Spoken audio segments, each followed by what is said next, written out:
Hi, this is Paul Hitchcock. Thanks for jumping on Wealth Protector TV. I'm with Barth Calderon and sitting here with my colleague Brian Chou, who's one of our expert attorneys, estate asset protection business planning. So Brian, we're talking today, this is something that came, I just learned about this, is probate. So probate obviously is when you don't have proper planning in place, a trust, you go to probate. And it was about their probate fees, and the fees can be based on your total assets and the value of your house, which can add up to a lot of money in probate. So how does, describe for those who might not be aware of it, what's going on with the probate and the fees specifically, and how your house can, go be huge? Sure. So that's a great question, Paul. So there are a number of fees that come about when we fail to plan, and oftentimes when people don't have proper planning in place, like a living trust or a proper estate plan, their assets will end up in probate. And there are a number of costs that come about in probate, right? So probate is a court proceeding. It's going to court, the courts get involved. Right. Yeah. So what happens is if you own a bunch of stuff and you pass away and there's no instructions as to what happens with those assets, then a court has to figure all that stuff out for you, right?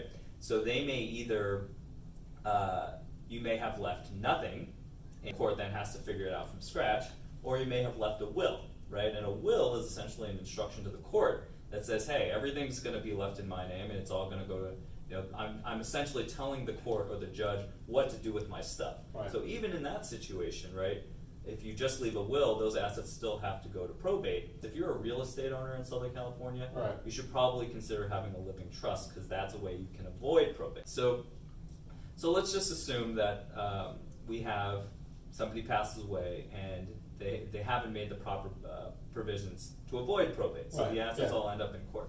So whenever you have a court proceeding, things typically become much more expensive. They take a lot more time, and it's also very public. So there's a lot of time, right? I think you said one time California, the wait can be over a year just to get through the system. A garden variety probate in California, even a very simple one, will typically take anywhere between a year and 2 years. Jeez. So it may take time for somebody to actually be able to step in and actually carry out the terms of the estate. So somebody to take control of the property, rent it out, or sell it, things like that. I have a client right now whose grandparent died with a reverse mortgage on the property, and she's trying to get it refinanced.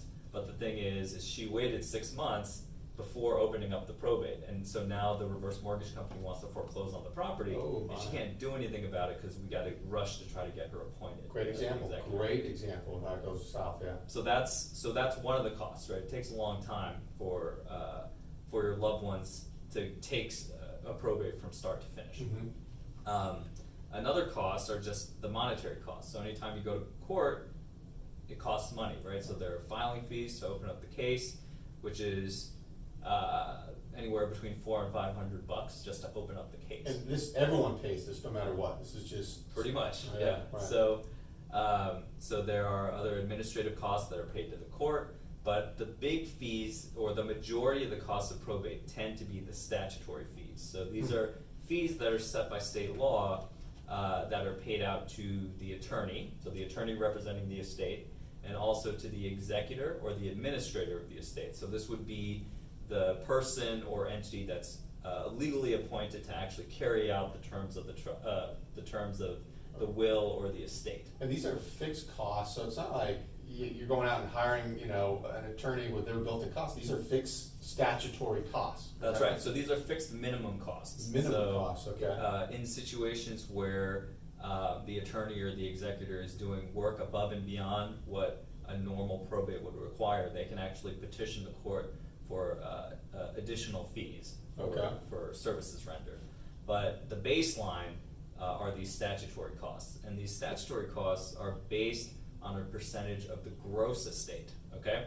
So the gross estate is important because that's the value of all the assets without subtracting the liabilities. Like they did, yeah. Right? So let's say that you own a house that's worth $1 million,